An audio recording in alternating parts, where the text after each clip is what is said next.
ঈশ্বর ঈশ্বর পরমেশ্বর সচ্চিদানন্দ ঘন বিগ্রহ অনাদির আদি সর্বকারণের কারণ অনন্ত কোটি ব্রহ্মাণ্ডের অধিনায়ক নন্দনন্দন ব্রজেন্দ্র নন্দন ভগবান শ্রীকৃষ্ণের অসীম অনুকম্পায় অসীম কৃপায় আমরা সকলে হরিকথা গুরুকথা ভাগবত কথা তথা ভাগবতীয় কথা শুনবার মানুষে উপনীত হয়েছে। একে একে আমরা ভগবানের দিব্যলীলা শ্রবণ করছিলাম, আর গত সপ্তাহে আমরা ভক্ত চরিত্র শ্রবণ করেছি, তাই তো? কি শুনেছিলাম? হরিদাস ঠাকুরের কথা। আচ্ছা, যদিও আজকে নির্জন কথা শোনার কথা ছিল, আচ্ছা কোনো মা গণেশের কথা বলতে বলেছিল। আচ্ছা, এই মা বলেছিল, দুজন মা বলেছিল গণেশের কথা, যে বাবা পরের দিন আগে গণেশের কথা বলবে, তারপরে হরিদাস নির্জন। আজকে হরিদাস নির্জনের মধ্যে যাব না, আজকে একটু আমাদের বর্তমান যে তিথি চলছে সেই তিথির কথা একটু শ্রবণ করব। কি তিথি? গণেশের কথা শোনাবো, দুঃখের কোনো কারণ নেই বা মনে ভয়ের কোনো কারণ নাই। আজকে গণেশের কথা অল্প বিস্তর শ্রবণ করব। তার আগে আমরা একটু দর্পণের কথা শুনে নিই। কারণ সামনে আসছে না, এখন চলছে। আমাদের মধ্যে একটা ভ্রম আছে যে পিতৃপক্ষ বা শ্রাদ্ধ যেটা বা তর্পণ যেটা, সেটা মনে হয় মহালয়ার দিন না। তাহলে এই যে 16টা দিন, কোন 16টা দিন? ভাদ্র মাস যে পূর্ণিমা তিথি, আর এই পূর্ণিমা থেকে গুনতে শুরু করুন।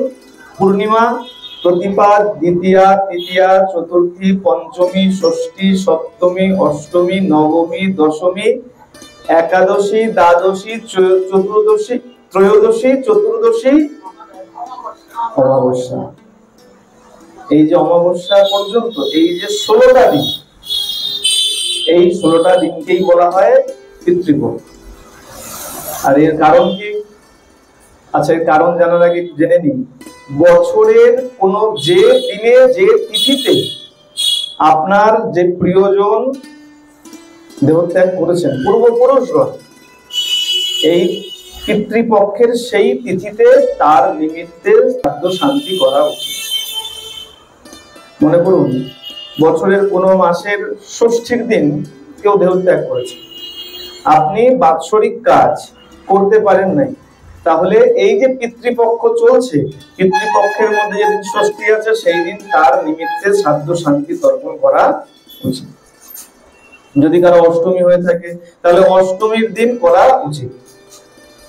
কিন্তু বলছে যে তিথিতেই মারা যাক, যেদিনেই মারা যাক, যদি মনে না থাকে, যদি করা সম্ভব না হয়, তাহলে অমাবস্যার দিন, তিথি থাক আর তিথি না থাক, ওই অমাবস্যার দিন যে কেউ যে কারোর পূর্বপুরুষের জন্য শ্রাদ্ধ শান্তি করতে।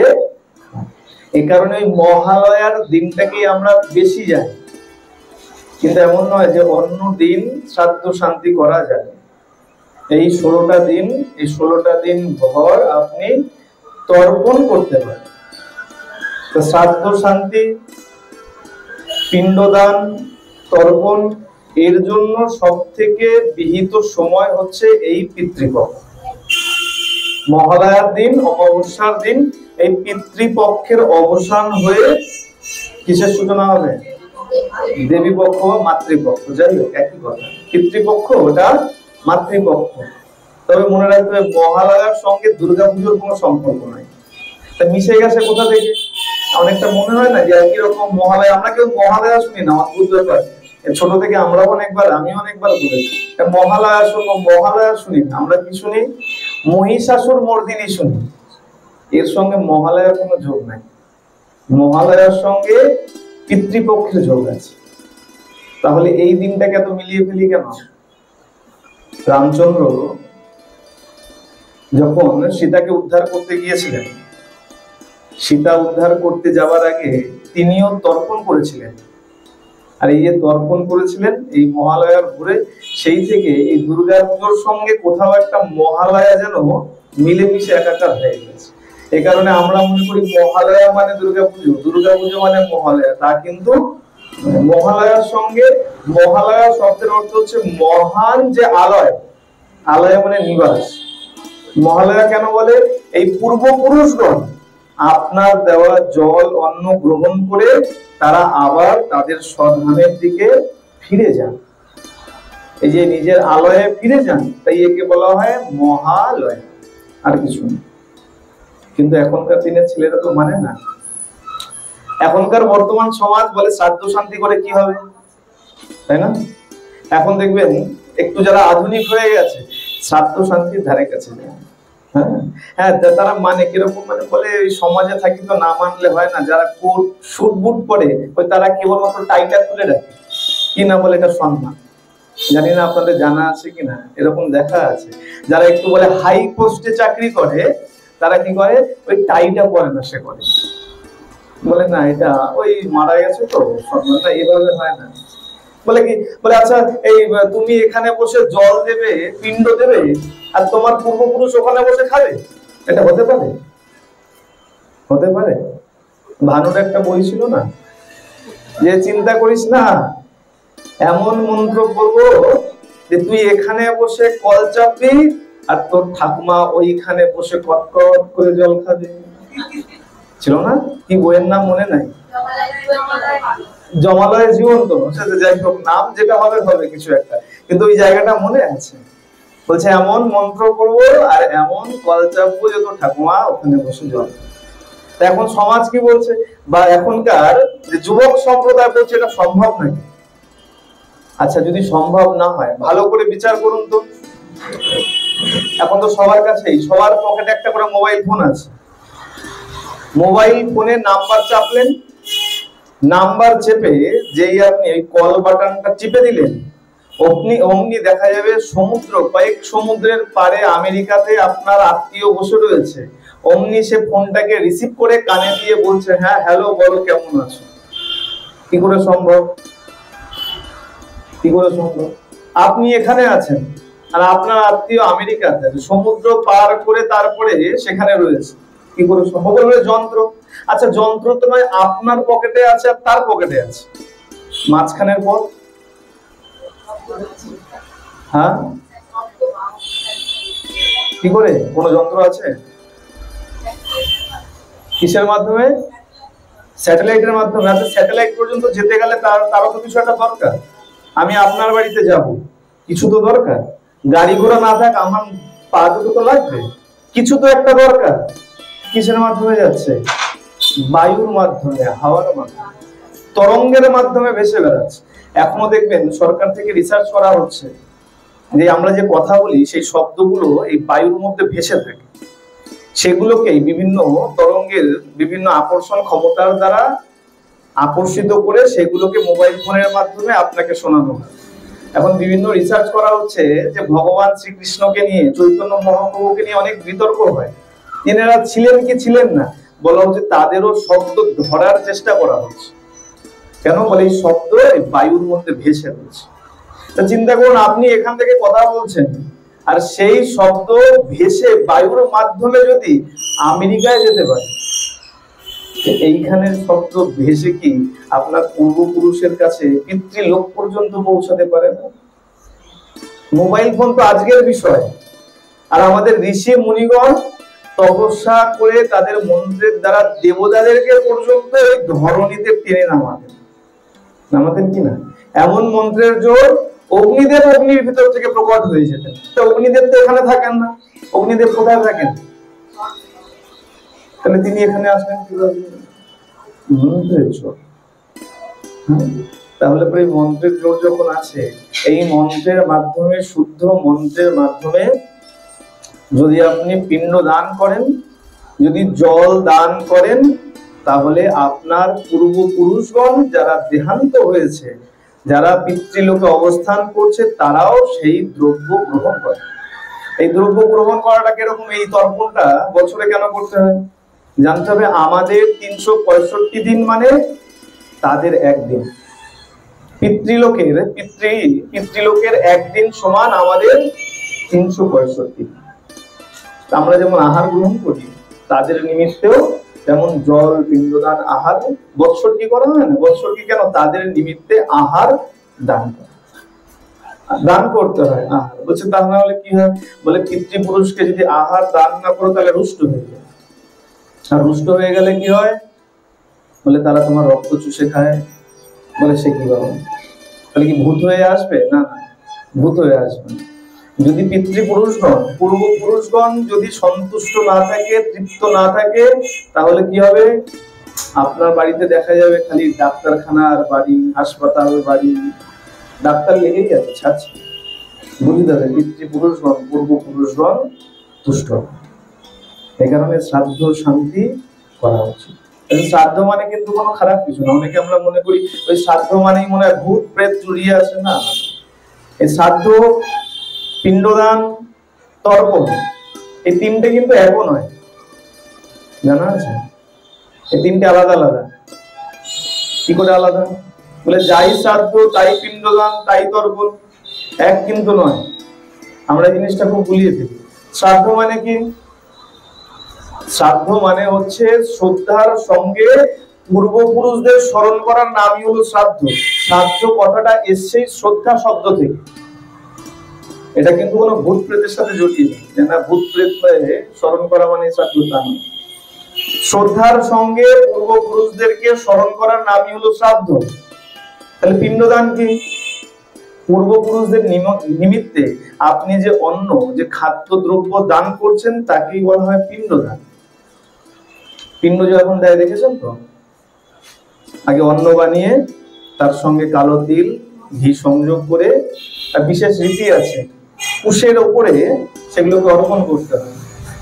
মন্ড বানিয়ে, গোল গোল মন্ড বানিয়ে লুফে লুফে করতে হয়, দেখেছেন তো? লুফে লুফে মন্ড বানায়। এই কারণে দেখবেন বাড়িতে অনেকের মনে পড়বে, বাচ্চারা খাওয়ার সময় অভ্যাস আছে না, দেখবেন হাতে করে লুটছে আর খাচ্ছে, বলে এই হাতের উপরে লুটতে নেই, ওরকম বলে না কেন? বলে লুফে লুফে পিণ্ড বানায়। মৃত ব্যক্তির উদ্দেশ্যে যে খাদ্যদ্রব্য অর্পণ করা হয় তাকে লুফে লুফে ওরকম করে পিণ্ড বানাতে। এই কারণে বাচ্চাদের বলে ওরকম লুফে লুফে কখনো খাবার। কিন্তু কি অদ্ভুত, দেখুন আমরা বলি কিন্তু কারণ আমরা অনেকেরই জানা নেই। অনেকের জানা আছে, অনেকের জানা। সেই কুশেরা আসনের উপরে সেই পিণ্ডদান করা হয়। তাহলে শ্রাদ্ধ গেল, পিণ্ডদান গেল। তর্পণ কি? আমরা তো সবাই ঘটা করে তর্পণ করি। তর্পণ কি? আচ্ছা, সেই তর্পণের কোনো দাম নেই। যে ছেলে সারা জীবন বাপের মুখে একটু জল দিল না, বাপকে দুটো খেতে দিল না ঠিক মতন, আর এদিকে ওই মহালয়ার দিন ম্যাটাডোর ভাড়া করে বন্ধু বান্ধব নিয়ে একদম গঙ্গার ঘাটে চলে গেল তর্পণ করতে, সেই তর্পণের কোনো মূল্য? বলে যতক্ষণ তোমার বাবা মা জীবিত আছে তাদেরকে সেবা করো, তারপরে গিয়ে তুমি তর্পণ করো, তাতে কাজ দেবে। বাবা মাকে খেতে দিলে না সারা জীবন, আর তুমি বন্ধু বান্ধবের সঙ্গে চললে ঘটা করে তর্পণ করতে, সেই তর্পণের কোনো মূল্য? এই তর্পণ কি? তর্পণ হচ্ছে জলদান করে। তর্পণ কখনো দেখবেন না যে অন্যের মন্ড বানিয়ে বা অন্য কোনো খাদ্য দিয়ে হচ্ছে। তর্পণ কি হয়? হাতে কেবলমাত্র জল আর তিল দেওয়া। সব ক্ষেত্রে তিল দেওয়া হয় না, জব বা ধান ব্যবহার করা। আচ্ছা, বলে মেয়েদেরকে তর্পণ করতে নাই, তাই তো? হ্যাঁ, আজকাল করে, তেল দিয়ে করে না। আর কোনো ধারণা? সমাজে অনেক রকমের ধারণা আছে। কুশের আংটি করতে নেই, খুব ভালো কথা। আর দুর্বা, আর না, আমি দুর্বা বা কুশের আংটির মধ্যে যাচ্ছি। তর্পণ মেয়েরা করবে না করবে না? করবে। আচ্ছা, হ্যাঁ, কেন করবে? আচ্ছা, বলছে যার ছেলে নেই তার মেয়ে করবে, খুব ভালো কথা। যার ছেলে আছে মেয়েদের ইচ্ছা হলে করবে। দেখুন কত রকম মত আমাদের এখান থেকেই বেরিয়ে গেল। তাহলে চিন্তা করুন সমাজে কত মানুষ আছে, কত রকম মত ঘোরাফেরা করছে, তাই তো? বলবো মেয়েদের করতে আছে কি করতে নেই? ইচ্ছা আছে সবার? তাহলে প্রেম সে বলো, এতটুকু বললে তাহলে আর তাহলে তার অন্য কথা আছে। সবাই মিলে একসঙ্গে প্রেম সে বলো। মেয়েদের তর্পণ করতে আছে। তর্পণ কেন করে? শ্রাদ্ধ কেন করে, পিণ্ডদান কেন করে, আগে কারণ জানতে হবে কেন করে। তিনটে কারণ আছে, তিনটে ঋণ থাকে। যে সন্তান ভূমিষ্ঠ হয়েছে তার মাথায় তিনটে ঋণ আছে। কি কি ঋণ? প্রথমে হলো দেব ঋণ, দ্বিতীয় ঋষি ঋণ, আর তৃতীয় পিতৃ ঋণ। আচ্ছা, যে কন্যা হয়ে জন্মগ্রহণ করেছে, শাস্ত্রে এমন কোথাও লেখা আছে যে তার মাথায় কোনো ঋণ নাই? আছে কোথাও? না, বলছে সন্তান ভূমিষ্ঠ যখন হয়েছে তার মাথাতে এই তিনটে ঋণ লেগে আছে। তাহলে হোক সে পুত্র, হোক সে কন্যা। সুতরাং পুত্র যেমন তর্পণ শ্রাদ্ধ শান্তি করতে পারবে, একটা কন্যাও তদ্রূপ করতে পারবে। দেবঋণ থেকে মুক্ত পেতে হতে হলে কি করতে হয়? দেবতাদের পুজো করতে হয়। যে কদিন পরে দুর্গা পূজা শুরু হয়ে যাবে, তারপরে ঘটা করে লক্ষ্মী পূজা হবে, ঘরে ঘরে লক্ষ্মী পূজা হবে। আমরা দেবতাদের পূজা করে দেবঋণ থেকে মুক্তি পাওয়ার চেষ্টা করি। ঋষি ঋণ থেকে মুক্তি পেতে কি করতে হয়? সাধু সেবা দাও, দান ধ্যান করো, ব্রাহ্মণকে ভোজন দাও, ব্রাহ্মণকে দান দাও, সাধুর সঙ্গ করো, সাধুদেরকে দান করো, তাহলে এই ঋষি ঋণ থেকে তুমি মুক্ত হতে পারো। আর থাকলো পিতৃঋণ। এই পিতৃঋণ থেকে মুক্ত হতে গেলে পূর্বপুরুষদের উদ্দেশ্যে শ্রাদ্ধ শান্তি তর্পণ করা। তাহলে শ্রাদ্ধ হলো শ্রদ্ধার সঙ্গে স্মরণ করা, পিণ্ডদান হলো খাদ্যদ্রব্য অন্ন এইসব দান করা, আর তর্পণ হচ্ছে জল দান করা, জল দান করা। তাহলে মেয়েদের তর্পণ করতে নাই, এই কথাটা সমাজে ঘুরছে কেন? তারও কারণ আছে। মেয়েদের তিল তর্পণ কখনো করতে নাই। অপরাধ নেবেন না, আমিও যজমান, আমিও পৌরোহিত্য করাই, কিন্তু বর্তমানে এমন কিছু ব্রাহ্মণ আছে যারা শুনে বামন। শুনেছেন তো, সমাজে একটা কথা আছে শুনে বামন। শুনে বামন মানে ওই ঠাকুরদার কাছ থেকে শুনেছিলাম, ওই আসনে বসে বলতে হয় যে আসন মন্ত্রস্ব মেরু পৃষ্ঠ ঋষি সৌতলম ছন্দ, ওই ঠাকুরদা বলে গেছে। আচ্ছা, ওইটাই হলো ঠাকুরদা যখন বলে গেছে ওইটাই আসন শুদ্ধির মন্ত্র। গঙ্গে চ যমুনে চলে আছে, তার মানে এটাই ওই জল শুদ্ধির মন্ত্র, এর বাইরে কিছু নাই। শুনে শুনে ব্রাহ্মণ। খুব মজার একটা কথা আছে, এই শ্রাদ্ধ যখন তর্পণ হয় না, এই দেব তর্পণের মধ্যে একটা মন্ত্র থাকে, ওম ব্রহ্মা তৃপ্যতাম, ওম বিষ্ণুর তৃপ্যতাম, মানে দেবতাদেরকে তৃপ্ত করা হচ্ছে, জল দান করা হচ্ছে। তৃপ্যতাম মানে তৃপ্তি হোক, আমি যে জল দান করছি তার মাধ্যমে আপনাদের তৃপ্তি হোক। দেব তর্পণ চলছে, অন্য অন্য ঋষি তর্পণের মতো। তাই ঠাকুরদা গঙ্গার ঘাটে দাঁড়িয়ে দাঁড়িয়ে তর্পণ করাচ্ছে, নাতিকে শেখাচ্ছে, হাতে ধরে শেখাচ্ছে তো আগে। এখন সেই ঠাকুরদা মন্ত্র উচ্চারণ করে বলছে আর নাতিকে শেখাচ্ছে, নাতি ভালো করে শুনেছে। একদিন তো ঠাকুরদাও পূর্বপুরুষের দলে নাম লিখিয়ে দিয়েছে, মারা গেছে। এখন তো নাতি পৌরোহিত্য শুরু করেছে, এখন তর্পণ করাতে গেছে গঙ্গার ঘাটে, মন্ত্র বলছে, বলে বলো, হাতে জল তুলসী দিয়েছে, তিল দিয়েছে। এখন আমাদের তো অবস্থা, আমাদেরও কিছু ভুল আছে, আমাদেরও কিছু জানি না, যে যা বলে তাই শুনে যাই। নাতি মন্ত্র বলতে, মন্ত্র বলো, ওম ব্রহ্মা চিত্রদান। কেন? ওইটুখানি মনে আছে ব্রহ্মা, তৃপ্ত তার আর মনে নাই।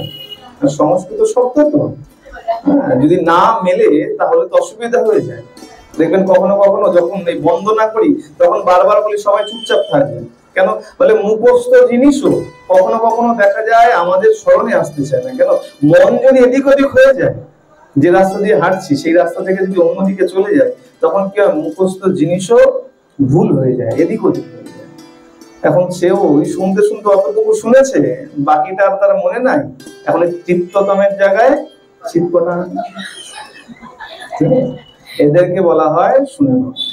কিন্তু মনে রাখতে হবে, কাউকে নিন্দা করা যায়।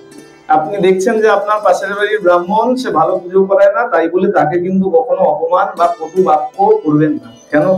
যে যে ইতিহাসের পাতা উল্টে দেখবেন, যে যে সময় যখন যেভাবে ব্রাহ্মণকে যদি কোনো খারাপ কথা বলেছে, সময়ের কালো চক্রে তাকে এক সময় ধূলিসাৎ হতে হয়েছে, তার কোনো চিহ্ন খুঁজে পাওয়া যায়।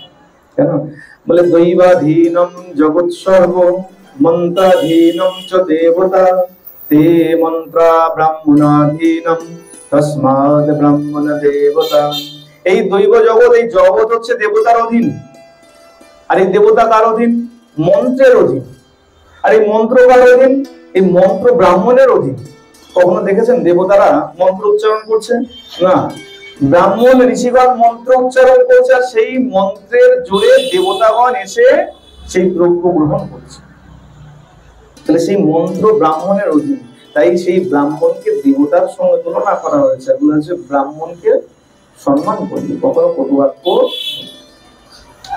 তখন তর্পণ সবাইকে করতে হবে, মেয়েদেরকে কখনো তিল তর্পণ করা যাবে না। এই কারণে সমাজে ঘুরছে যে তিল মানে মেয়েদের তর্পণ করতে নাই। কোন ব্যক্তি যদি অবিবাহিত হয়, বিবাহ যদি না হয়, তাহলে তো তার সন্তান নাই। কিন্তু গরুড় পুরাণে বলছে তর্পণের প্রথম অধিকারী হচ্ছে সন্তান। যদি কারো 10টা সন্তান থাকে, 2, 4, 5টা থাকে, প্রথম হচ্ছে জ্যেষ্ঠ সন্তান, বড় ছেলে। বড় ছেলে যদি কোনো কারণে অসুস্থ হয়ে থাকে, তাহলে দ্বিতীয়, তৃতীয়, চতুর্থ, এরকম করে যদি একদম বাকিরা সবাই অসুস্থ থাকে, তখন গিয়ে কনিষ্ঠ সন্তান। আর যদি অবিবাহিত হয়, তাহলে হয় তার বোন অথবা মা তার নিমিত্তে তর্পণ করতে পারে। আর যদি তার ভাই থাকে, ভাইয়ের সন্তান যদি থাকে, ভাইয়ের সন্তানও তার নিমিত্তে তর্পণ করতে পারে। এমন নয় যে আমার সন্তান নেই মানে আমার আর তর্পণ হবে না, তা নয়। এতটুকু পর্যন্ত বলা আছে গরুড় পুরাণে, রক্তের সম্পর্ক আছে এমন যে কোনো ব্যক্তি পূর্বপুরুষের নিমিত্তে তর্পণ করতে পারে। কি বললাম? রক্তের সম্পর্ক। রক্তের সম্পর্ক আছে এমন যে কোনো ব্যক্তি আপনার নিমিত্তে, অর্থাৎ পূর্বপুরুষের নিমিত্তে তর্পণ করতে সব থেকে উত্তম জায়গা কোথায়? তর্পণ বলুন, শ্রাদ্ধ বলুন, পিণ্ডদান বলুন, সব থেকে উত্তম জায়গা হচ্ছে গয়া। গয়া সব থেকে উত্তম জায়গা, গয়া। আর তারপরে যদি গয়াতে যেতে না পারি, আমরা যেমন এখানে আছি, গয়া যাওয়া হবে না, তাহলে সব থেকে উত্তম হচ্ছে গঙ্গার পাড়। গঙ্গা যদি না থাকে, তাহলে সব থেকে উত্তম হচ্ছে যে কোনো নদীর পাড়। আর যদি একান্ত নদী না থাকে, তাহলে খোলা আকাশের নিচে বাড়ির কোথাও দাঁড়িয়ে করে না, কিন্তু সেটাকে কোনো বিধান বলা হয় এমন নয়। আচ্ছা, এই তর্পণ করার নিয়ম আছে। তর্পণ কিন্তু কি করে করতে হয়? বলে ভেজা বসনে করতে হয়। ভেজা বসনে নাভি পর্যন্ত জলে দাঁড়িয়ে তারপর তর্পণ করতে হয়, এটা হলো বিধান। হ্যাঁ, তর্পণ অন্যভাবে নয়, ভেজা বসনে নাভি পর্যন্ত দাঁড়িয়ে তর্পণ করতে হয়। আর পিণ্ডদান, আচ্ছা পিণ্ডদান, এই যে গয়াতে পিণ্ডদান করা হয়, গয়াতে কেন পিণ্ডদান করা হয়? গয়াতে পিণ্ডদান কেন করা হয়? এত এত জায়গা রয়েছে যেখানে সাক্ষাৎ ভগবান লীলা করেছেন, বৃন্দাবন পর্যন্ত। কেন করা হয়? গয়াসুর, সে তো অসুর, তাহলে তার উপরে কেন পিণ্ড দেওয়া হয়? হ্যাঁ হ্যাঁ, বুঝলাম না। গয়ার প্রেত লোকে করে না, সেটা কোনোই না, সে প্রেত লোকেও করতে পারে। কেন করে জানো নেই? রামচন্দ্র করেছিল না। আচ্ছা, ভালো করে শুনুন কি বলছে। এই গয়াসুর হচ্ছে ত্রিপুরাসুর, আর ত্রিপুরাসুরের পত্নী প্রভাবতীর সন্তান, নাম গয়াসুর। অসুর কিন্তু সে পরম ভক্ত, ভগবান শ্রী হরির পরম ভক্ত। আমরা তো দেখেছি দৈত্যকুলে, অসুর কুলে কত কত বড় বড় ভক্তের জন্ম হয়েছে। তার একদম জ্বলন্ত উদাহরণ হলেন আমাদের প্রহ্লাদ মহারাজ। বলিয়ে প্রহ্লাদ মহারাজ কি। প্রহ্লাদ মহারাজের উদাহরণ রয়েছে। এইরকম এই অসুর কুলে এই গয়া অসুরের জন্ম হয়েছে, আর তিনি ভগবান শ্রী হরির পরম ভক্ত। আর এত ভক্ত 1000 সহস্র বৎসর পর্যন্ত ভগবানের তপস্যা করেছে। দেবতাগণ সবাই এখন ভীত হয়ে গেছে, কি ব্যাপার, এত তপস্যা কেন করছে? সবাই চিন্তিত হয়ে পড়েছেন। ভগবান হরিতুষ্ট হয়ে গেছেন, সহস্র বৎসর তপস্যা করেছেন। আর ভগবান যখন তুষ্ট হয়ে গেছেন, এসে সামনে দাঁড়িয়েছেন, বলো কি বর চাও? তখন গয়াসুর বলছে, প্রভু কৃপা যখন করেছো, দেখা যখন দিয়েছো, দর্শন লাভ যখন করেছি, আর বর যখন দিতে চাইছো, আমাকে এমন বর দাও আমার দেহ যেন পবিত্র হয়ে যায়। কেমন পবিত্র?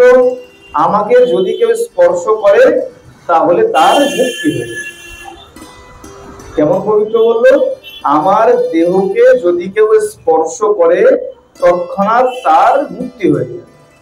ভগবান বললেন, বেশ, এত তপস্যা করেছো, আমি তুষ্ট হয়েছি, তথাস্তু তাই হবে। পবিত্র হয়ে গেছে।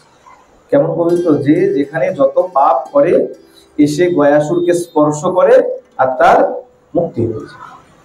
দেখতে দেখতে নরক পুরো খালি হয়ে গেছে, পাপই নেই তো। যে যেখানে যত পাপ করছে এসে গয়াসুরকে স্পর্শ করছে, উদ্ধার হয়ে যাচ্ছে, পুরো খালি হয়ে গেছে নরক। সবাই ছুটে গেছেন পরমপিতা ব্রহ্মার কাছে, ছুটে গেছেন পরমপিতা। এরকম যদি চলতে থাকে সিস্টেম তো পুরো বিগড়ে যাবে, সিস্টেম খারাপ হয়ে যাবে, সৃষ্টি নষ্ট হয়ে যাবে। সৃষ্টি কিভাবে ঠিক থাকবে? নরক তো পুরো খালি, যমরাজের কোনো কাজ নাই। বলে, বেশ, দেখো আমি এখান থেকে কিছু করতে পারবো। কেন? বলে, যে বর দিয়েছে সেই এর কোনো বিধান করতে পারে। কে বর দিয়েছেন? স্বয়ং হরি বর দিয়েছেন। চলো আমরা তার কাছে যাই। সবাই ব্রহ্মা কি করেছেন? দেবাদিদেব মহাদেব আদি সবাইকে নিয়ে ভগবানের কাছে গিয়ে উপস্থিত হয়েছে। ভগবান বলছে, বেশ, এক কাজ করো, আমি তো বর তো দিয়েছি, এক কাজ করো, যাও ব্রহ্মা, তুমি এক বিশাল যজ্ঞের আয়োজন করো। আর যজ্ঞের জন্য পবিত্র স্থানের প্রয়োজন। তুমি যাও, এই গয়াসুরের দেহটাকে তোমার যজ্ঞের স্থান রূপে চিহ্নিত করো। গয়াসুরের থেকে চেয়ে নাও। ব্রহ্মা বুঝতে পারবেন। ব্রহ্মা চলে গেছেন গয়াসুরের কাছে। গয়াসুর তো যেই মাত্র ব্রহ্মাকে দেখেছে তাড়াতাড়ি প্রণাম করেছেন। বলুন, কি হেতু এখানে আগমন, কি আদেশ, আমি কিভাবে সেবা করতে পারি? ব্রহ্মা বলছে, দেখো, আমি এই সমস্ত ঋষি মুনিদের নিয়ে এক বিশাল যজ্ঞের আয়োজন করেছি, কিন্তু যজ্ঞের জন্য পবিত্র স্থানের প্রয়োজন। বলে, নাই, কলিযুগে যজ্ঞ তো এইসবের যজ্ঞের কোনো মূল্য নেই। কেন? বলে, স্থান শুদ্ধি নাই। আপনি যেখানে বসে আছেন তার নিচে যে কোনো হাড় কঙ্কাল পতিত নাই, এর কোনো নিশ্চয়তা নেই। স্থান শুদ্ধি না হলে তার কোনো শুদ্ধতা হয় না। এই কারণে বলা হয়, কলিযুগে একমাত্র নাম যজ্ঞই শ্রেষ্ঠ, অন্য কোনো যজ্ঞ না। এখন ব্রহ্মা চেয়ে নিয়েছেন, বলছেন, দেখুন আমাদের আমার এই যজ্ঞের জন্য পবিত্র স্থানের প্রয়োজন। আর আমি শুনেছি ভগবানের আশীর্বাদে, ভগবানের বরে তোমার দেহের মতন পবিত্র আর কিছু নাই। আমরা বিচার করেছি যজ্ঞের স্থান হিসাবে তোমার দেহটা আমার চাই। কি হবে? যেই মাত্র শুনেছেন এই সমাজের কল্যাণের জন্য, এই জনগণের কল্যাণের জন্য এই যজ্ঞ, দেখুন অসুর কিন্তু ভগবানের ভক্ত হেতু কি বললেন? এই সমাজের কল্যাণের জন্য আমি আমার এই দেহ দান করি। কি করেছেন? এই গয়াসুর শুয়ে পড়েছেন, উত্তর দিকে মাথা করে শুয়ে পড়েছেন টান টান হয়ে। আর এই গয়াসুরের বুকের উপরে উঠে ব্রহ্মা সেই যজ্ঞ কুণ্ড স্থাপনা করেছে। কোথায়? বিশাল গয়াসুরের দেহ, আর গয়াসুরের বক্ষের উপরে যজ্ঞ কুণ্ড স্থাপিত হয়েছে। ব্রহ্মা আদি সমস্ত ঋষিরা সেখানে উঠে যজ্ঞ আরম্ভ করেছেন। এখন চিন্তা করুন, মনে করুন 1 সপ্তাহ যজ্ঞ ছিল। মনে করুন ব্রহ্মা ঠিক করেছে 1 সপ্তাহ যজ্ঞ। দেখতে দেখতে এখন 1 সপ্তাহ, 2 সপ্তাহ, 1 মাস, 2 মাস, 1 বছর, 2 বছর, দিন বাড়িয়ে যাচ্ছে। কেন? বলে না, ব্রহ্মা চিন্তা করছেন যতদিন যজ্ঞ করব ততদিন গয়াসুর উঠবে না। আর গয়াসুর যদি না ওঠে আহার করতে পারবে না, অভুক্ত থাকবে, আর এই না খেতে পেয়ে পেয়ে আস্তে আস্তে মারা যাবে। কিন্তু বলে, দেখো এটা তো ভগবানের সেবা, ভক্তের সেবা। বলে, তুমি যেভাবেই করো ভক্তের সেবা, ভগবানের সেবা তুমি যেভাবেই করে নাও, তাতে তোমার মঙ্গলই মঙ্গল হবে, অমঙ্গলের কোনো জায়গা। প্রেম সে বলো। এখন গয়াসুর এরকম শুয়ে থাকতে থাকতে কি হয়েছে? এই যে তার বুকের উপরে যজ্ঞ চলছে, সেই যজ্ঞের প্রভাবে তার পুণ্য বাড়তে শুরু করেছে। দেখতে দেখতে সারা তার দেহ, সম্পূর্ণ দেহ কম্পিত হতে শুরু করেছে পুণ্যের প্রভাবে। ব্রহ্মাদি সবাই ভয় পেয়ে গেছে, ছুটে গেছে ভগবানের কাছে, প্রভু রক্ষা করো, রক্ষা করো। কেন? এই পুণ্যের প্রভাবে গয়াসুরের সমগ্র দেহ কম্পিত হতে শুরু করেছে, রক্ষা করো। বলে, আচ্ছা বেশ, যাও, এক ব্রহ্মশিলা দিয়েছেন, ব্রহ্মশিলা চাপিয়ে দাও তার বুকের উপর। বিশাল ব্রহ্মশিলা, চিন্তা করেছে এত ভারী শিলা চাপিয়ে দিলে তার দেহের কম্পন থেমে যাবে। ব্রহ্মশিলা নিয়ে গিয়ে তার বুকের উপরে চাপিয়ে দিয়েছে, কিন্তু কম্পন তখনও। আবার ছুটে গেছে, প্রভু রক্ষা করো, এই ব্রহ্মশিলা চাপিয়ে দিয়েছি, তাতে কোনো কার্য হয় নাই।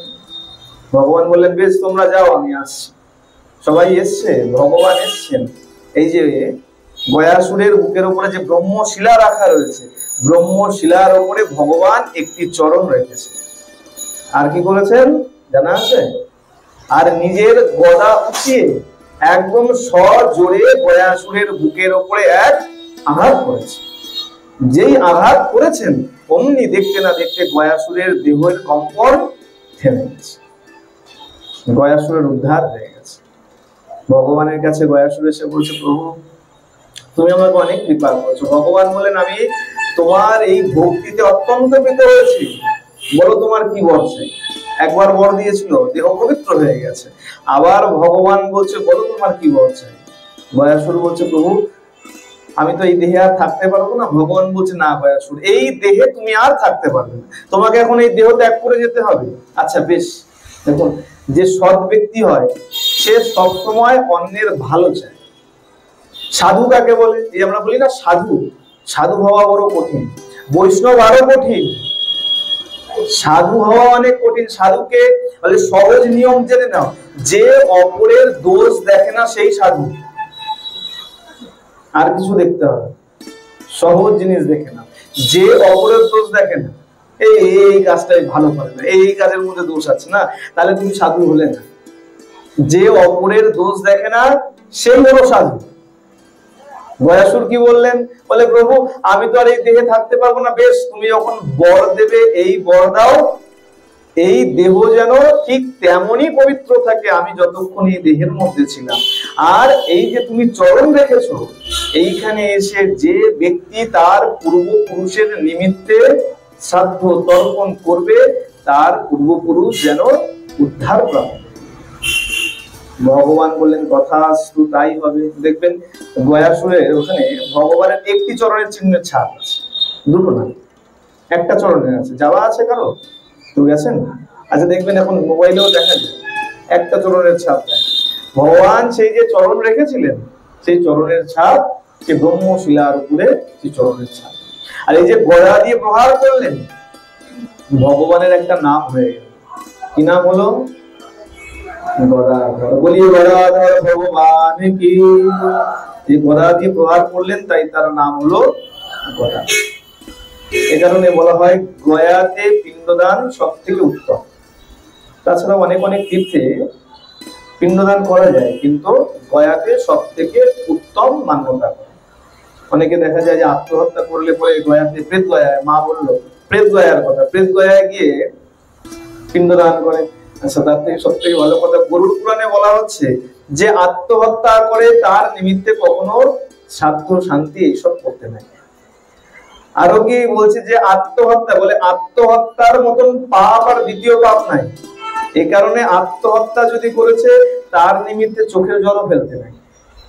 আমি বলছি না, শেখর ভট্টাচার্য বলছে না, গরুড় পুরাণ বলছে আত্মহত্যা করলে তার নিমিত্তে কখনো সাধ্য শান্তিও করতে নেই। বলে এটাই হলো তার শাস্তি। আত্মহত্যা মহাপাপ, পাপ যখন করেছে শাস্তি ভোগ তো করতে হবে। এই কারণে বলা হয় তার নিমিত্তে সাধ্য শান্তি। কিন্তু আমাদের মন তো মানে না, আমাদের মন তো মানে না। আমরা কি করি? আমরা ছুটি যাই সাধ্য শান্তি করতে, বলে কিন্তু সাধ্য শান্তি করলেও আত্মহত্যা করলে তার চরম পরিণতি। যাই হোক, আসুন এই তর্পণের, তর্পণ করবেন, তর্পণ সবাই করবে, এমন নয় যে মেয়েরা করবে না ছেলেরা করবে তা নয়। আজকে পরিষ্কার করলাম এই দিন সবার উপরে আছে আর সবাইকেই তর্পণ করা উচিত। তবে তিল তর্পণ করবেন, মেয়েরা তিল তর্পণ করবেন না, কুশের আংটি করবেন না। তিল তর্পণ ছাড়া কি করবেন? ধান জব দিয়ে তর্পণ করবেন। ধান জব যদি একান্ত না থাকে, আপনি শুধু গঙ্গার জল, গঙ্গার জল না থাকলে এমনি জল, তাতে তুলসী পত্র আর পুষ্প দিয়ে তর্পণ করবেন। আর তর্পণের সময় কোনো লাল পুষ্প ব্যবহার করবেন না। কেউ কালো বস্ত্র পরে তর্পণ করবে না, সবসময় উজ্জ্বল বর্ণের, সাদা হলে সব থেকে ভালো, আর নচেত উজ্জ্বল বর্ণের বস্ত্র পরে সবসময় তর্পণ করতে হবে। সাদা পুষ্প দিয়ে তর্পণ করবেন, লাল পুষ্প দিয়ে তর্পণ করবেন। আর এই তর্পণ চলাকালীন বাড়িতে যদি কোনো আগন্তুক এসে যায়, তাকে পশু পাখি হোক কি কোনো মানুষ হোক, আপনি চেনেন না কিন্তু আপনার বাড়িতে এসে, তাকে কখনো খালি হাত ফেরাবেন।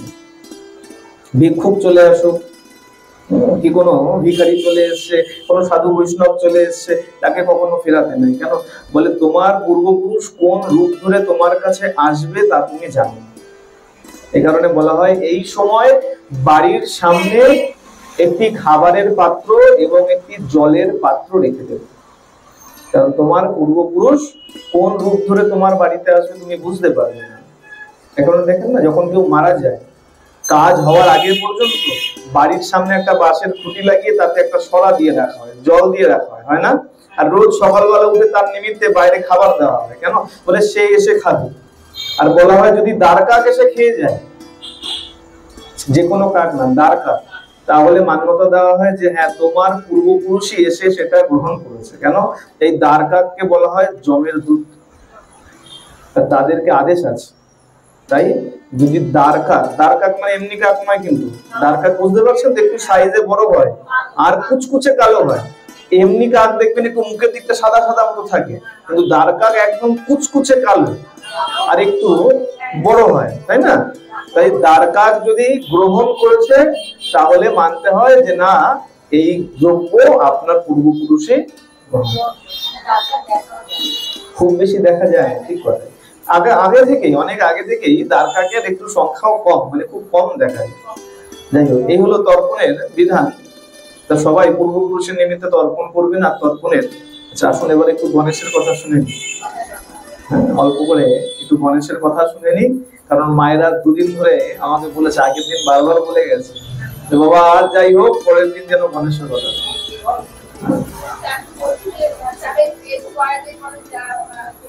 হ্যাঁ মা, দেয় দেয় না তো বলছি না, দেয়। কিন্তু গরুর পুরাণে বলা হচ্ছে যারা আত্মহত্যা করে, প্রেত গয়াতে কেন দেয়? প্রেত গয়াতে দেয় যদি অকাল মৃত্যু হয়ে যায়। মনে করুন আপনি পথ চলে যাচ্ছেন, পথ চলতে চলতে যাচ্ছেন, পেছন থেকে গাড়ি নিয়ে অ্যাক্সিডেন্ট হয়ে গেল, মারা গেল, বাড়িতে আগুন লেগে গেল, মারা গেল, মানে ইচ্ছা করে নয়, কিন্তু যেটা অপমৃত্যু বলা। আত্মহত্যা কোনটা? আমি জেনে শুনে গলায় দড়ি দিয়ে ঝুলে পড়লাম, জেনে শুনে ট্রেন থেকে ঝাঁপ দিয়ে দিলাম, জেনে শুনে গঙ্গায় ঝাঁপ দিয়ে মরে গেলাম, এগুলো হলো কি? আত্মহত্যা। আত্মহত্যার অপঘাতে মৃত্যু, অকাল মৃত্যু, এগুলো মিলালে চলবে। অকাল মৃত্যু হলো, অকাল মৃত্যু মানে মনে করুন 10-12 বছর বয়স, মরার কি বয়স হয়েছে, হঠাৎ করে গাড়িতে অ্যাক্সিডেন্ট হয়ে মারা গেল, অপমৃত্যু, অকাল মৃত্যু হলো। তাদের জন্য প্রেত গয়াতে গিয়ে পিণ্ড দিতে হবে। কিন্তু আত্মহত্যা করলে শাস্ত্রে বলা হচ্ছে তাদের জন্য পিণ্ডদান করতে, চোখের জল পর্যন্ত ফেলতে নাই। গরুর পুরাণ বলছে, আমি বলছি না, আমার কথা ভাববেন না, গরুর পুরাণ বলছে। দেখুন এই কর্ণ, আমরা অনেকেই জানি যে কর্ণ যুদ্ধে যখন তার শেষ পরিণতি হলো, যখন তিনি স্বর্গে গেছেন, স্বর্গে গিয়ে দেখছেন তাকে আহারের জন্য না তো খাদ্যদ্রব্য দেওয়া হয়েছে, না তো পানীয় হিসেবে জল দেওয়া হয়েছে। সোনা দানা চারিদিকে ভর্তি হয়ে রয়েছে। দেবরাজ ইন্দ্রকে বলছেন আমার আহারের দ্রব্য কোথায়, পানীয় কোথায়? দেবরাজ ইন্দ্র বলছেন দেখুন এই স্বর্গে যখন এসছেন, আপনি যখন ধরণীতে ছিলেন, আপনি যে যে দ্রব্য দান করেছেন স্বর্গে সেই সেই দ্রব্য আপনি বহু গুণে পাবেন। আপনি অন্ন দান কখনো করেন নাই, পিতৃপুরুষের উদ্দেশ্যে, পূর্বপুরুষের উদ্দেশ্যে অন্ন দান করেন নাই, জল দান করেন নাই, তাই এইখানে এসে আপনিও পাচ্ছেন। তখন কর্ণ বলছে দেখুন আমার পিতৃপুরুষগণকে, আমার পিতা মাতাকে, সেটাই তো আমি জানতাম। তা আমি যখন জানতাম না আমার পূর্বপুরুষ কারা ছিলেন, পিতা মাতাকে, আমি কার নিমিত্তে পিণ্ডদান করব, কার নিমিত্তে তর্পণ করব? দেবরাজ ইন্দ্র অনুধাবন করলেন, দেখলেন সত্যই কর্ণ জানতো না তার মাতাকে, তার পিতাকে। দেখেছি তো আমরা যে তিনি জানতেন না। যখন দেখলো সত্য বলছে কর্ণ, তখন কর্ণকে আবার এই 16 দিনের জন্য এই পৃথিবীতে পাঠিয়ে দেওয়া হয়েছে। আর সেই 16টা দিনই এখন চলছে, যাকে আমরা পিতৃপক্ষ বলে। কর্ণ এসে আরো দান করলেন। দানবীর কর্ণ বলে এত কেমন দান করেছিলেন, নিজের রক্ষা কবচ, রক্ষা কুণ্ডল যে সর্বাঙ্গে সূর্যদেবের প্রদত্ত, সেই রক্ষা কবচ, রক্ষা কুণ্ডল পর্যন্ত দিয়ে দিয়েছে, দান করে দিয়েছে। কত বড় দাতা ছিলেন। কিন্তু তিনি কখনো অন্নদান করেন নাই, পিতৃপুরুষের উদ্দেশ্যে তর্পণ করেন নাই, তাই তাকে আবার ফিরে আসতে হবে। আর এই 16টা দিন ভর অন্ন জল দান করেছেন এবং তৎপশ্চাৎ আবার ফিরে গেছে। মনের মধ্যে কোনো ভ্রম রাখবেন না, এই 16টা দিনের মধ্যে, তার মধ্যে অনেকগুলো দিন আমরা পার করে গেছি, যার যেমন ভাবে সামর্থ্য হবে সে সেভাবে বাৎসরিক কাজও যদি চান করে নিতে পারেন এই সময়ের মধ্যে, বা তর্পণ আদি সমস্ত এই সময়ের মধ্যে করে নেবেন। আর বিশেষ করে এই সময় বাড়ির সামনে, যদি বাড়ির সামনে জায়গা না থাকে, কলকাতার যা অবস্থা, বাড়ির সামনে যদি জায়গা না থাকে তাহলে ছাদে একটা খাবারের পাত্র, একটা জলের পাত্র অবশ্যই দিয়ে রাখবেন। আর যদি সম্ভব হয় বাড়ির সামনে এই পাত্র দিয়ে রাখবেন। আর যারা তর্পণ করবেন, পিণ্ডদান করবেন, শ্রাদ্ধ শান্তি করবেন, তারা এই সময় কখনো নোংরা বস্ত্র পরিধান করবেন না, নখ চুল দাড়ি এইসব কাটবেন না, জুতো ব্যবহার করবেন না। যেমন যেমন আমরা বাৎসরিক কাজের সময় বা পিতামাতা দেহান্ত হলে আমরা যেমন যেমন আচার আচরণ করি, আমাদেরকে ঠিক তেমন আচার আচরণ করতে হবে। এই হলো তর্পণের সাধারণ নিয়ম, সংক্ষেপে বিধান বললাম। সব থেকে ভালো আরো বিশদে জানবেন, কোনো ব্রাহ্মণের সহায়তা নেবেন, শুদ্ধ ব্রাহ্মণের সহায়তা নিয়ে তার থেকে সব বিধিবিধান জেনে তারপরে তর্পণ করবেন। আচ্ছা, আমরা এখানেই আজকের মতন এই ভাগবতীয় কথা বিশ্রাম দিচ্ছি।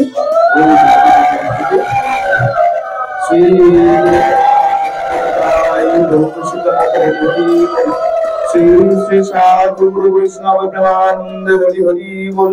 শ্রী শ্রী রাধা গোবিন্দ প্রেমানন্দে হরি হরি বল।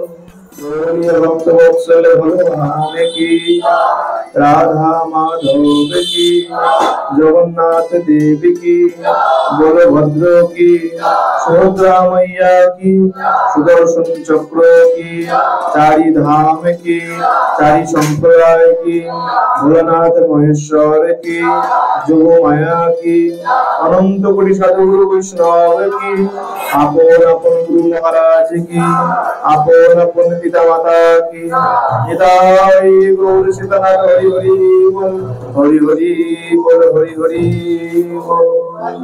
সবাই মিলে প্রেম সে বলো।